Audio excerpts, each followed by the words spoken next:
Good evening, everyone. Hey, welcome to Live Lessons. So glad that you are here with us tonight on a rainy Tuesday night here in Nashville, Tennessee, Music City, USA. We are going to be talking about just answering your questions. We haven't done a question and answer night in months, so I thought this would be just kind of a good night to catch up on some things that you might have questions on. What has you stumped in your learning? Go ahead and write that in the chat there. What particular mountain are you trying to climb right now in your guitar learning? And let's see if we can, if it's acoustic, if it's electric, if it's, theory or chord progressions or whatever, just ask away and I'll try to get to as many of them as I can with my humble knowledge here.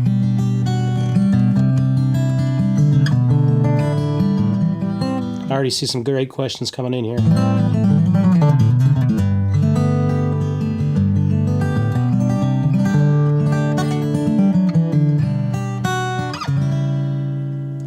Okay, all right, well, let me just play a little bit, get us started off here, and then we will try to get to as many of those as we can here.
Sky Charger is saying I could listen to that day and night. There you go. That was a simple little tune called Trambone.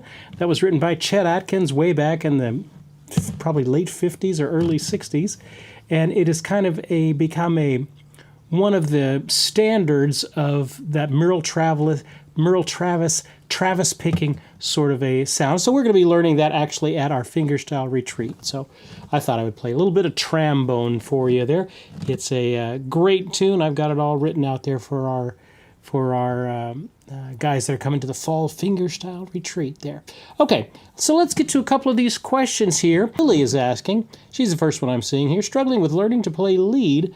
I'm just not that creative. Well, I wish I could say all lead guitarists are blazingly creative, but it doesn't work that way. A lot of it is just tricks and patterns that you're weaving together. I'd say the first thing, Lily, is first of all, get that out of your mind that you're not that creative. Yeah, you're all the creative that you need to be for that.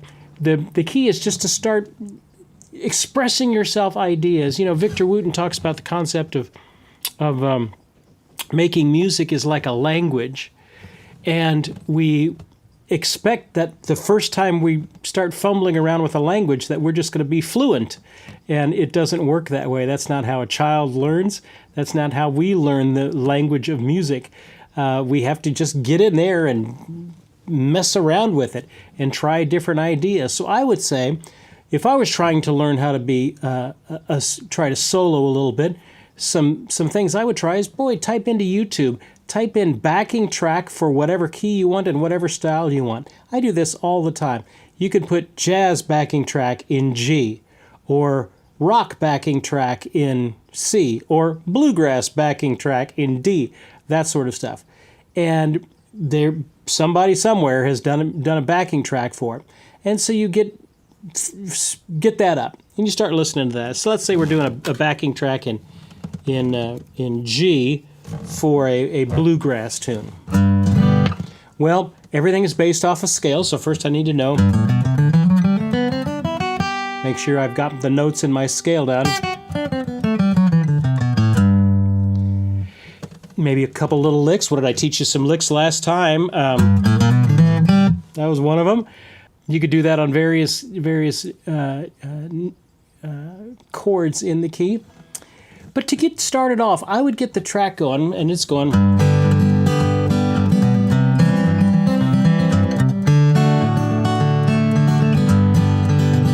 If it's going too fast, you can always slow it down. So you slow it down to whatever tempo you want.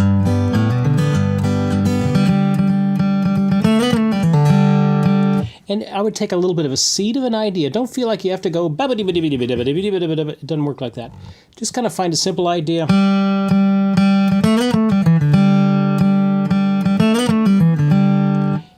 Get that lick down, and then try and elaborate it or adjust it a little bit. Slow your thinking down. If you have to play on a track that's faster than you're able to play, slow the track down as much as you can. But then just don't think about going 16th notes or 8th notes or something like that. Just go like half notes.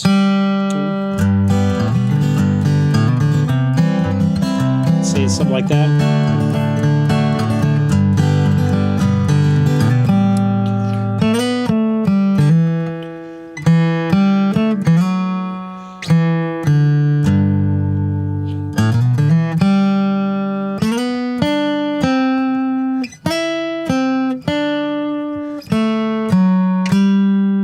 Basically, all I played was chord tones there, and I played half notes over what was going on with the track. So that's a good place to start there. You want your ear to start being your guy. Pick a note.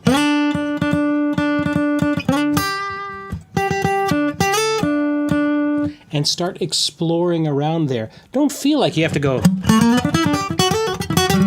all that sort of nonsense. Don't do that. Don't do that. Just kind of find it out.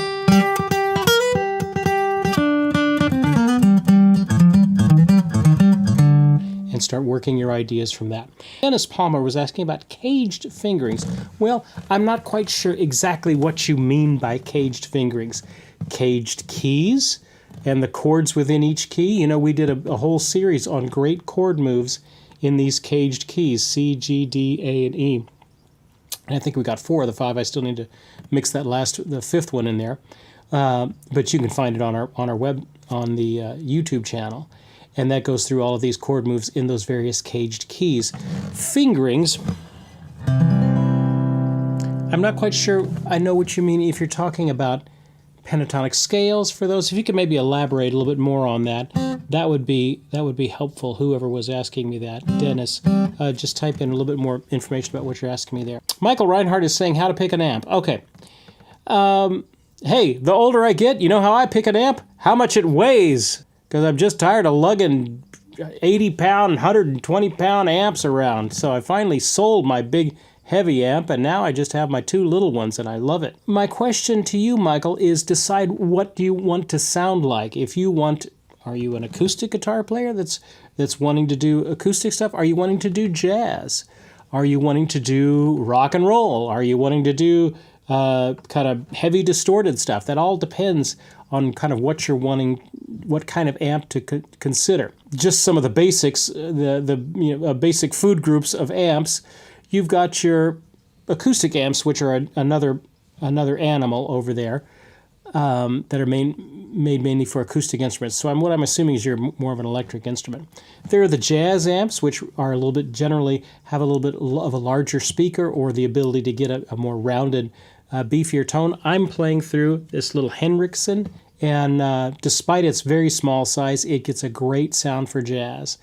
And I played it over the weekend at a wedding for a Major League Baseball player. His daughter was getting married at this amazing place here in Nashville, and I was playing my nylon string Godin through it, and it just sounded fantastic. So it gets a warmer sound. Now, I wouldn't dare play anything pop or rock through it. It's just not made for that.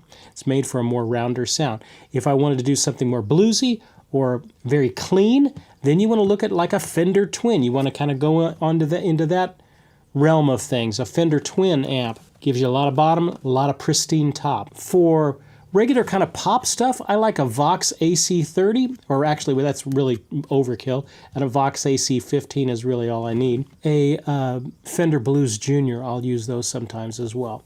If I have a choice, I'd probably go for the Vox AC15 for something that's a little bit more pop or rock oriented. Of course, if you like that Marshall heavy distorted sound, then really Marshall's the one that can get that buzzy sort of sound. You wouldn't play clean through a Marshall amp, but if you're looking for just good old mid-rangey rock and roll, Marshall's going to be good for you. But I like the Vox AC15s, probably would be one I would do.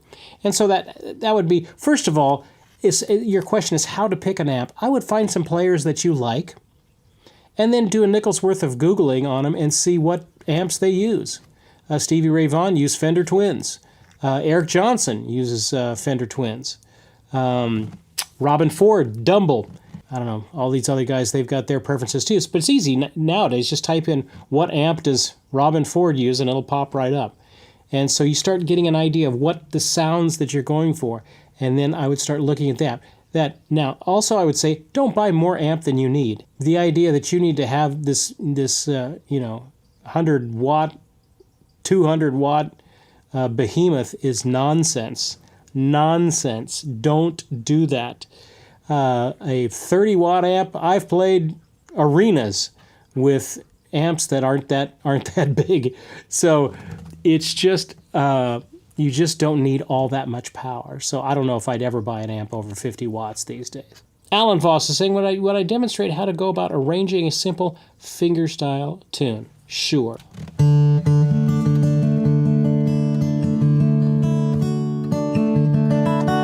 Simple fingerstyle tune. What tune can we do?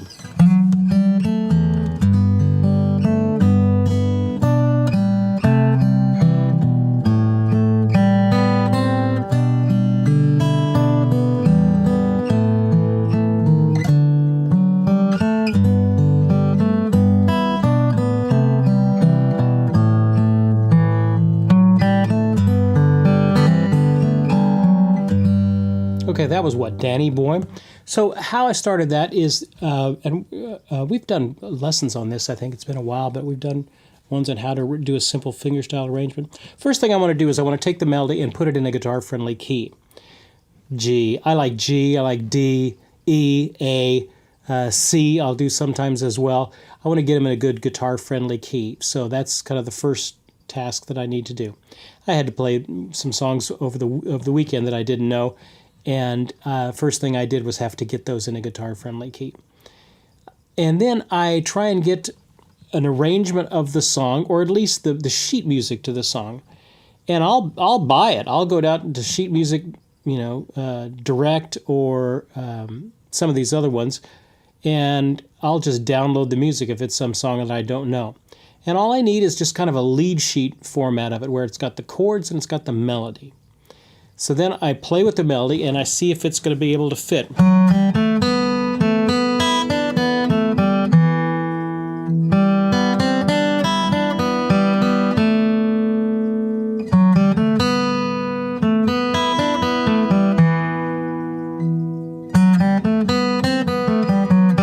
Okay, so basically all the notes I played there were...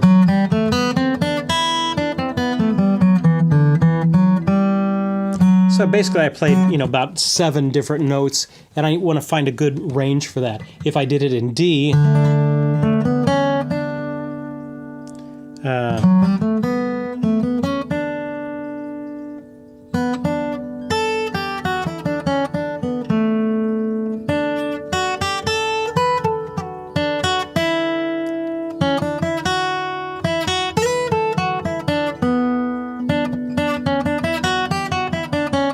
okay, so most of that melody fits good in D, but I do end up reaching up, so I don't like that. So I'd have to maybe Find another key that I could do it in, maybe in G.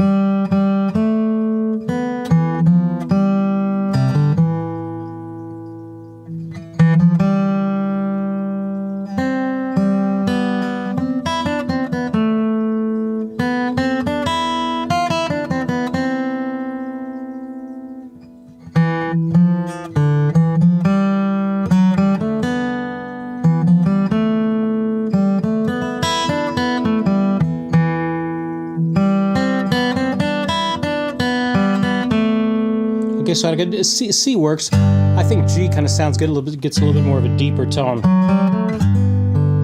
So then I take the melody, try to put the melody at the top, and I put the bass note down the bottom.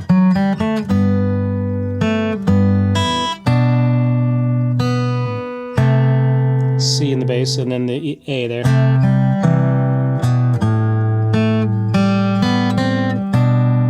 G with the B in the bass. E minor. Okay, so I'm taking the melody and I'm adding a bass note to it. Then I just start filling in the chords in between.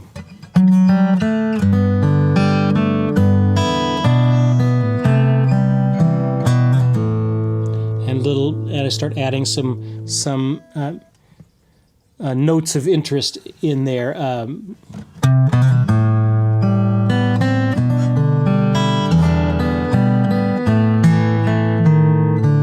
little inner line there.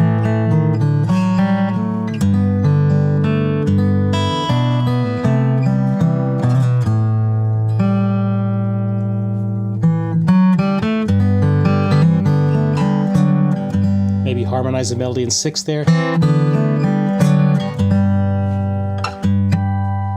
And start adding some little fanciness in there to give some points of interest.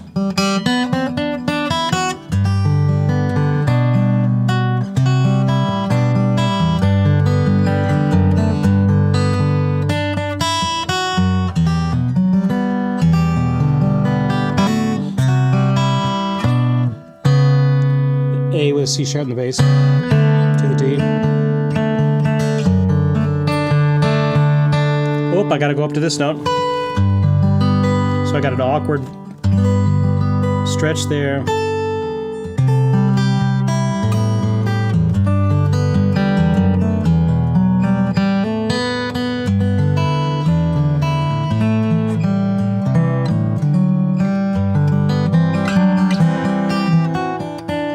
So you start doing all your tricks that I can do in G, and then you got tricks you can do in C and tricks you can do in D. That's generally how I do it. I'm going to play a jazz arrangement here in a little bit. I'll talk you through what I'm doing for that one here in a minute. Peg is saying, I've never been able to master artificial harmonics. Okay, well, a few things just on the mechanics, Peg, of how to do artificial harmonics.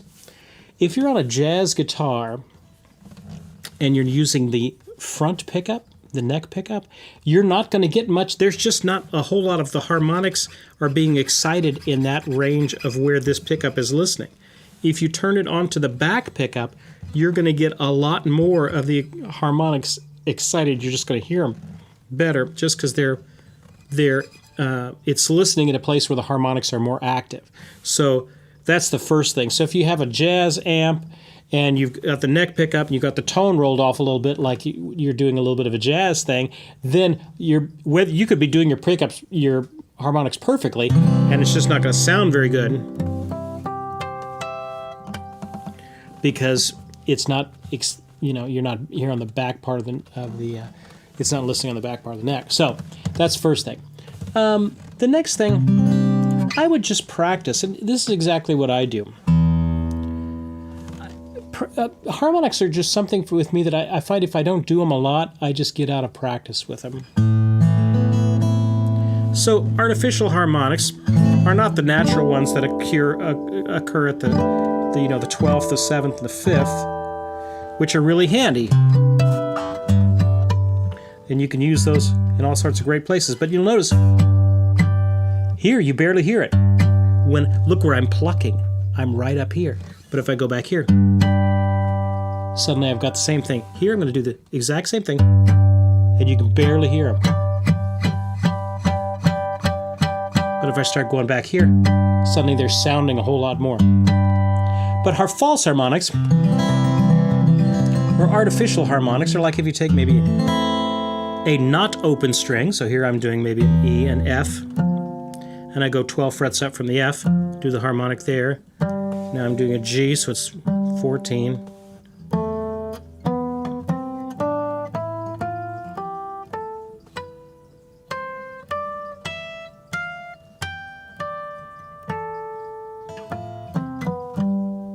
So I'm basically doing an octave above where I need to go.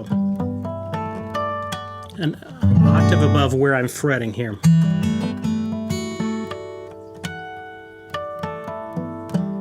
So it takes I'm a little bit out of practice with them.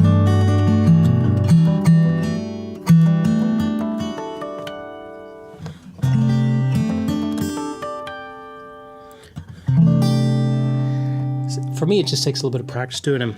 If I want to do them on a full chord, let me see if I can do it.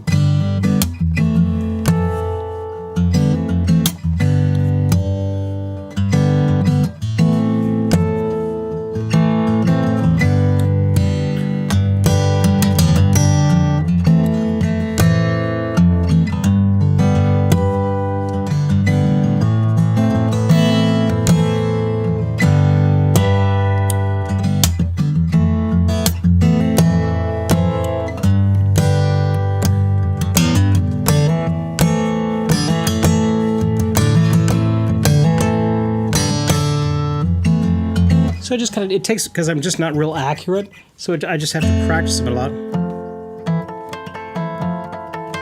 Try and get them accurately on the thing. And because I'll forget, like, oh, my harmonic was back 2 frets. It's just, I get out of practice with them a little bit. So, but I'd say the first thing is try and get, if you're doing natural harmonics, you can be a little bit further back on the neck. The false harmonics, you have to do them kind of where they're at. And for me, it just takes practice. I just got to work on them a little bit. I get out of practice with them. Jeff is saying, any tips on how to identify a strumming pattern for any given song? You know, the short answer is, Jeff, I don't worry about that. I play guitar for a living, and I don't worry about that.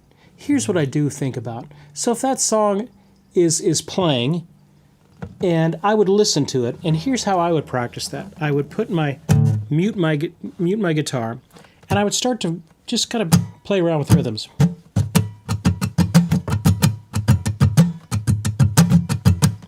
That go with the pattern of that song. I'm not looking for exactly what the guitar player is playing. I'm just trying to find something that goes in the song. I'm trying to get the groove.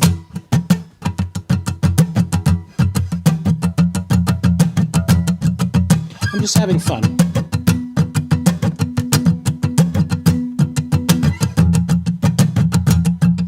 I'm trying to find something that goes with the song. Sometimes it may be as simple, maybe something like...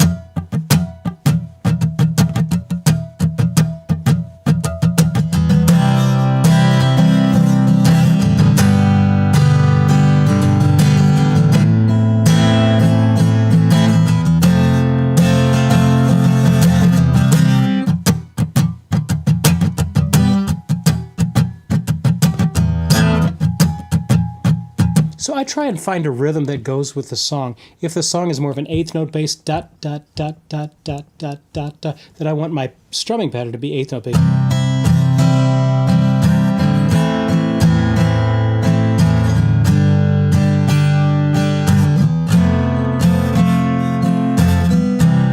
If it's more of a 16th note pattern.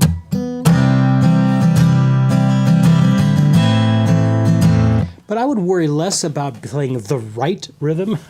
What's exactly the right rhythm? Because you'll kill yourself trying to go, well, wait a minute, let me try and read it. It's down, down, up, up, up, down, down, up, up. You'll die. Don't do that. Just mute your guitar. Pretend you're a percussion instrument for a while. Try and find something that matches the pattern of the song, and then you start throwing the chords on with it.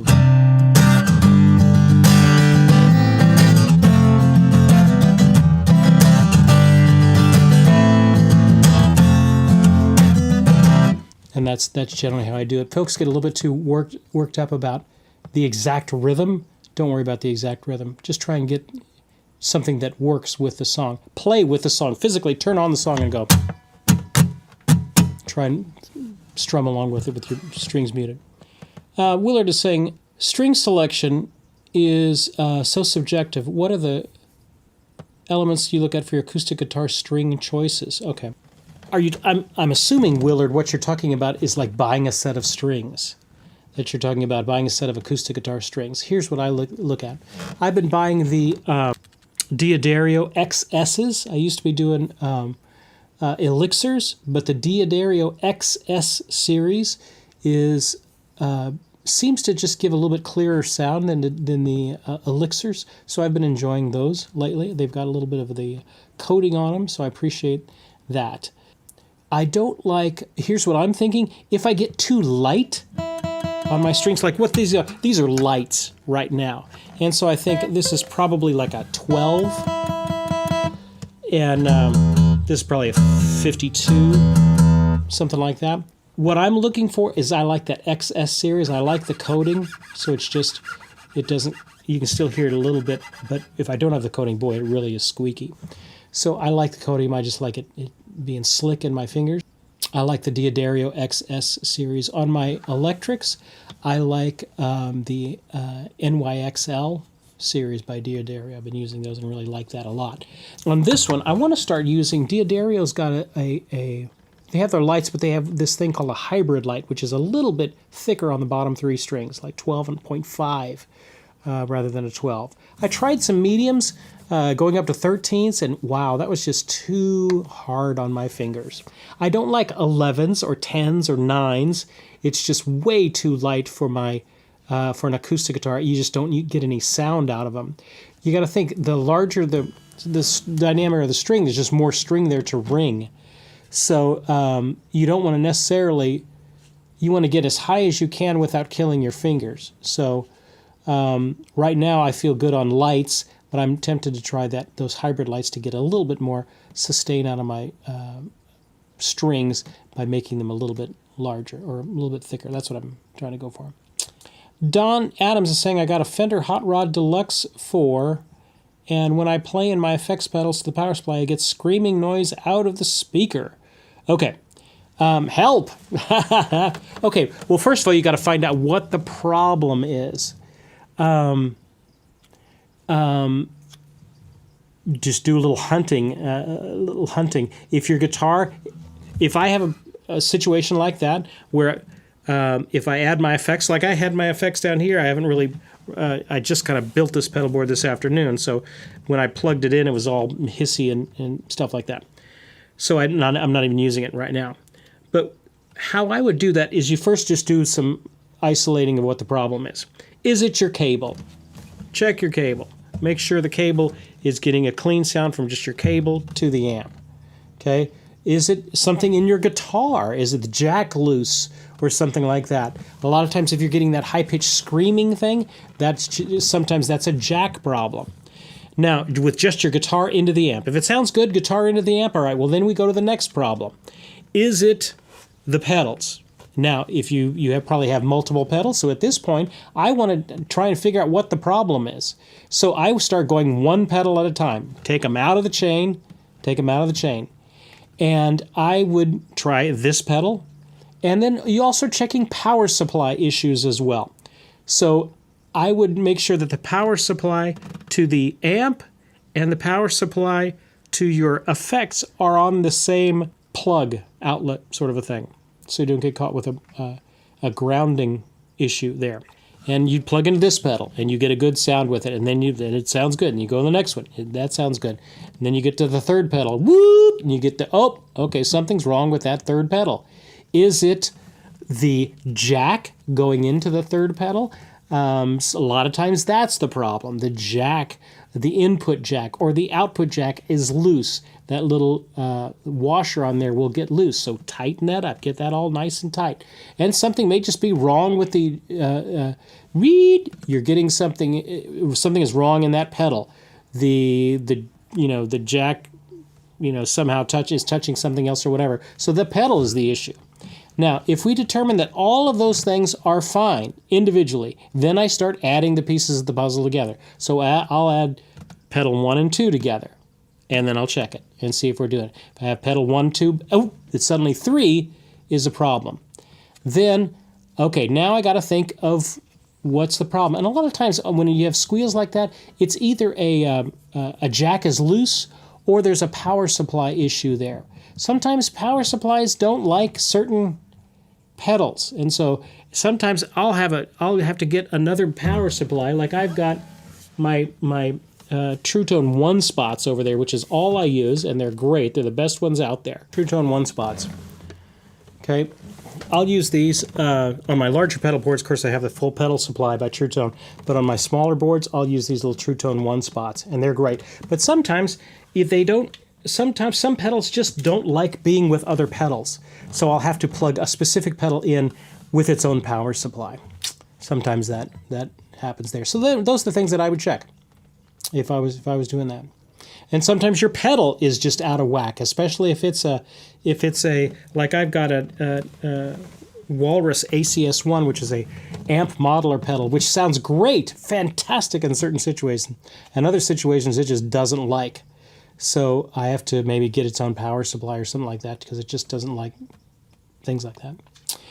Hope that helps. This is just exactly what I do when I'm thinking of this stuff. Skycharger is saying, how do I get my head back in the art of guitar playing? My head has been elsewhere for a while. Oh, I got it. Okay. How do you get your head back in the art of guitar playing? Pick up your instrument. Stop watching YouTube and pick up your instrument. I don't mean to say that lightly. Skycharger or whoever said that to me. I mean that very seriously, and that's, I know for me, if I just start watching too much stuff and I'm thinking about that, I got 20 things I want to practice and all that sort of stuff, I never end up getting anything done. For me, the problem is always too much information rolling around in my head. If I simplify things, and I just grab my guitar and start to play. Set the timer, 10 minutes. What am I going to play? I don't know what to play. Just start playing.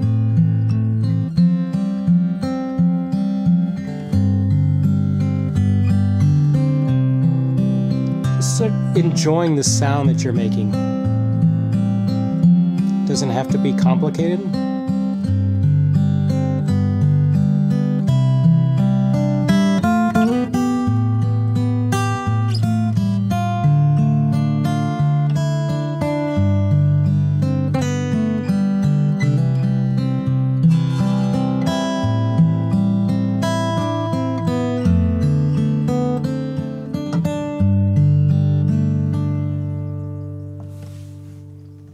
Sometimes we view music learning as just an endless bunch of tasks to do. It's just an endless taskmaster. No, don't view it that way. And don't let yourself get caught up into, well, I've got my 15 things I've got to go through, and I just don't have time to do my 15 things, so I'm just not even going to touch my guitar today. No. Turn your 15 things over. Put your 15 things over. Turn it over and just start making music.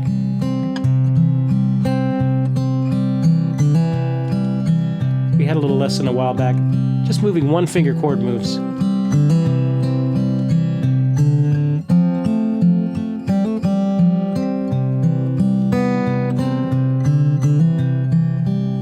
Just start moving one finger around. Try and make some music. Once you start making music a little bit, no matter how simple it is, you'll find that the life starts to come back. You'll find that the life starts to come back with it all. But if it's just an endless supply of endless tasks that you have to keep doing, you'll find that you'll die. I find that the little Stevie inside of me starts dying when all I see it is a task. So for me, what physically helps is physically putting my guitar in my hands every day. Every day. Sometimes I'm busier than others. Sometimes I have more time than others. Sometimes all I can do is just walk by it and go, and it just, but it's a relationship, okay? So for For me, it helps just to sit down and start playing a little bit each day. I play at least 15 or 30 minutes each day. I play before I go to bed. I play when first thing I get up.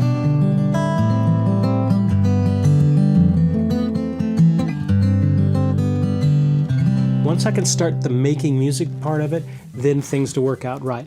But if it's just watching endless, I have to watch my intake of content, media, things like that, because it just gets me depressed and I start thinking that I have nothing to offer musically, when that is not true. Your voice is the best thing you have to offer. Hey, let me play you something. I'm going to switch guitars here. Just tired of talking and yapping for a second. It's been rainy here in Nash, Vegas, so I thought I would play an old jazz song.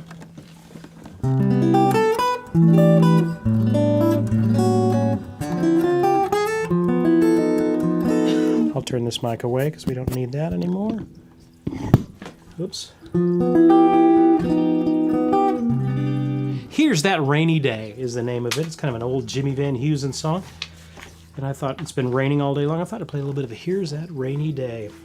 Basically, all I'm looking at is the real book lead line and the chords. So let's see if we can't make some music on it.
I just love playing guitar. I tell you what, sometimes if you have a frustrating day, the best thing to do is just sit and play. Here's that rainy day. Here's the melody.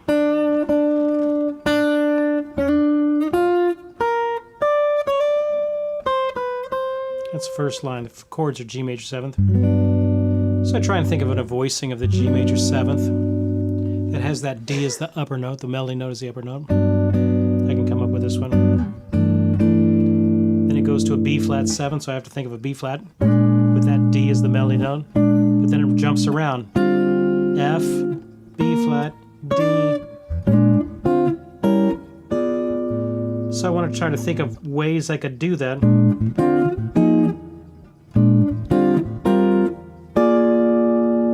That worked. B flat shell voicing there. Kind of a 4th chord to that F. 4th chord to the B flat. B flat 7. To the E flat major 7 with a D at the top.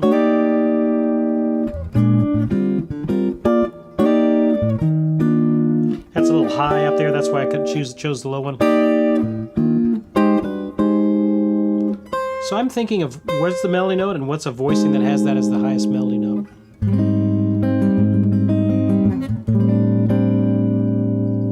And then I'm kind of thinking through my jazz arrangement there. And solo in the middle, I just take the chords and I start noodling around them.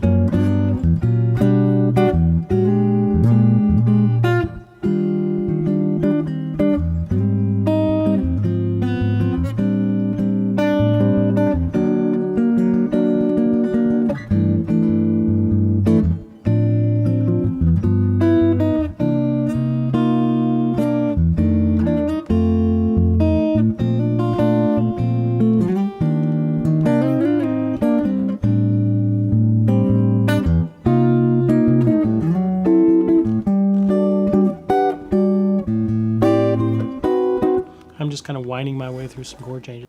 Taylor is saying, can you explain the difference between a key and a scale? Yes, I can, but they are related. Okay, so a scale, let's say I'm in the key of C. How I build a scale, any scale, is I start on whatever note, and then I go through a series of half steps and whole steps. And it's a whole step, or let's do it on a C. A whole step, half steps, or 2 wholes and a half, and then that's whole step, half step. So the pattern for a major scale, if I start on any note, and I just do that pattern, a whole step, half step, and then whole step, half step, 2 wholes and a half, 3 wholes and a half, I end up with the major scale. That's the scale. Now, in C, if I did that, I end up with that combination of notes, C, D, E, F, G, A, B, C. You'll notice there's no sharps or flats when I do that scale. So the key signature, the key of C, is no sharps or flats. So that's kind of just a visual picture of what that scale just told you. So let's say I have to do it in F. So I do my pattern in F. Whole step to G, whole step to A, half step to B flat. That's 2 wholes and a half. Then I go another whole step to C, whole step to D, whole step to E, half step to F. 2 wholes and a half, 3 wholes, 3 and a half. So I end up with F, G, A, B flat, C, D, E, F. So in the key of F, the key signature has 1 flat, a B flat in it. So that when I look at that key, oh, look at the key. It's got 1 flat in it. I know I'm in the key of F. So you're actually looking at the same thing, just kind of 2 directions of the same thing. So if I look at the key of A, or let's do the key of D. Well, D, whole step up to E, another whole step gets me to F sharp, half step to G, G to A, whole step, A to B, B to C sharp, D. So I end up in the key of D. I have 2 sharps, an F sharp and a C sharp. So the key of D has an F sharp and C sharp in it. We did a whole YouTube series on how music works. So you might look at that, glance at that when we start talking about keys and whatnot, and that may help you from there. Willard is saying, Do I think installing a permanent pickup and jack into a vintage Martin D28 would have a negative impact on the value of the guitar? Ooh, that is the million-dollar question, isn't it? Well, here's the dealio with that. The short answer is, if you have a really serious pre-war Martin D28 that is worth $80,000 or something like that, okay? Then yeah, I'd say you probably don't want to start drilling holes in that. That's probably not going to have a good impact on that instrument for resale. Now, if you're actually a player and you're wanting to use that guitar, put a pickup in the dumb thing, because you're going to need a pickup in there. Now, there are pickups. Fishman puts out some pickups. LR Baggs puts out some pickups that do not require any drilling. They just fit in the sound hole.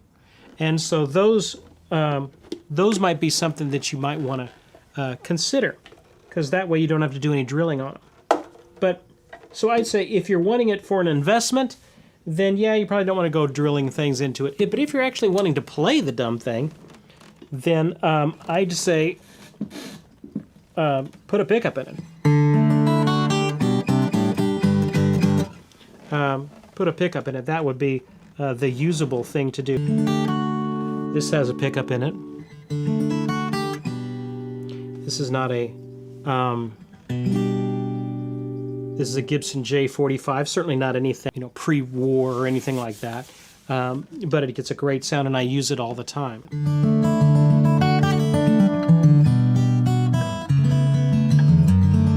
Gary's saying get it done by a reputable luthier. That is so true.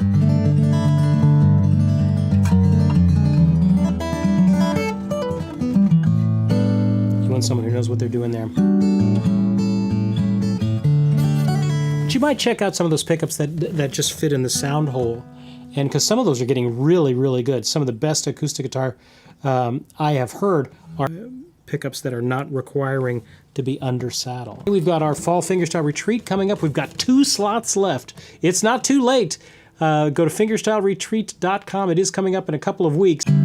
Hey, John Keegan is saying K and a K Mini. Yes, that's a great pickup. I would love to get that put in this guitar. We're going to do a coming up, I haven't put the sales page up on it yet, but I want to do a Guitar Gathering Academy. Of course, we'll do our November one, which is all the Christmas songs. We may kind of have that a little bit later in November and into December, where we do Christmas songs. And I want to do a fingerstyle one too. Just learning how to do fingerstyle foundations, I think we'll call it. So anyway, I'll try and get that link up that done. So those of you that are interested in learning fingerstyle, we can get you started on that. Someone has asked a question there. Mike is saying, do you need a certain level of proficiency before learning fingerstyle, or is it its own discipline that can be learned apart from the other styles? It is its own discipline, but it does help if you need, if you already know your basic chords and things like that. You don't need to know fancy chords or anything, but just if you can play chords, that's really about all you need, and then the rest of it is technique down here. But yeah, don't feel like you've got to be Tommy Manuel before you learn fingerstyle. It doesn't work that way. What is the longest time, if any, you have taken a break from guitar? Siegfried, great question. There was a time when Paulette was sick, and we were deep in the 7 levels of hell of chemo and cancer treatments and all that sort of stuff. And there was a long season in there, several months, where I just did not play very much at all. I wasn't playing at church. I wasn't playing out. I was just kind of taking care of Paulette. So that was kind of the longest I've been without doing it. And I found, oddly enough, that my fingers started getting sore. When I tried to start playing again, my fingers got sore just like a beginner. And but now what I find now is that, wow, I never go more than a day or two without playing.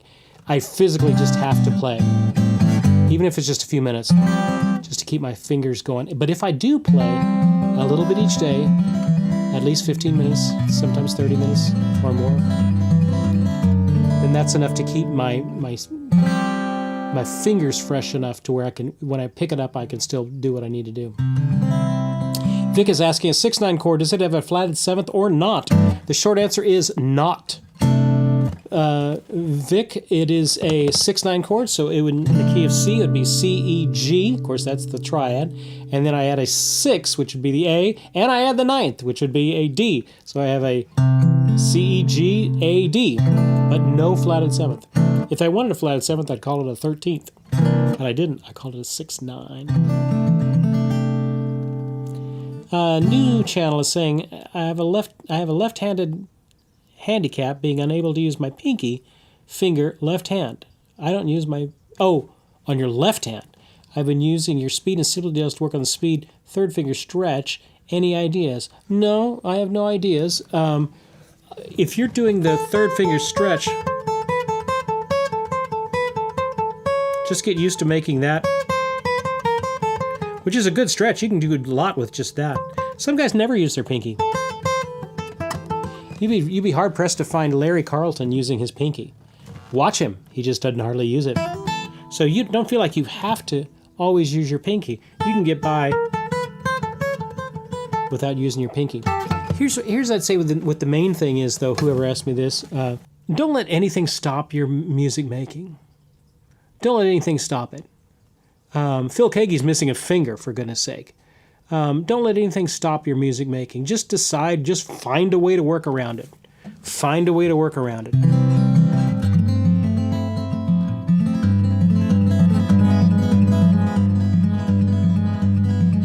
Was on vacation, Gary is saying, was on vacation recently and missing my guitar, so I've sought a local music shop to kick guitars. Yes, I do that all the time. John is asking, will there be a guitar gathering in the summer of 2026? Not until I find a suitable venue to have it. I would like to actually, thought about doing something different, maybe a jazz camp or something like this. But not a big guitar gathering at this point, because we're just having a problem with finding a venue. All right, let me play us out.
There you go.